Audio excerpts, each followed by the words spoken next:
personal belongings and your electronic device, and take the rug, please remain seated and don't stand up. Thank you so much, everybody. Okay, at first I want you guys to take a look on our right hand side. Right hand side, you can see a huge building over there.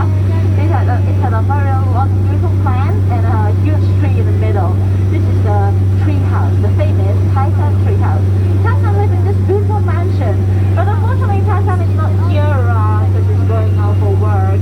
So if you guys got any chance to come here again in our Tarzan, happen to come back, you can take the raft over there. There's a raft dog over there. You take that raft and then you can visit our Tarzan tree house, and then you can ask Tarzan why it's so low for her to come back.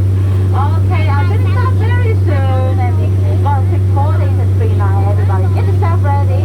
At first, I want you guys to take a look on our left-hand side. Left-hand side, our first animal is here. This is the elder mother and her baby. Mother is teaching her baby how to use his strong. You can see the water from snow. It's quite small, but when it grows older, the water grows below the father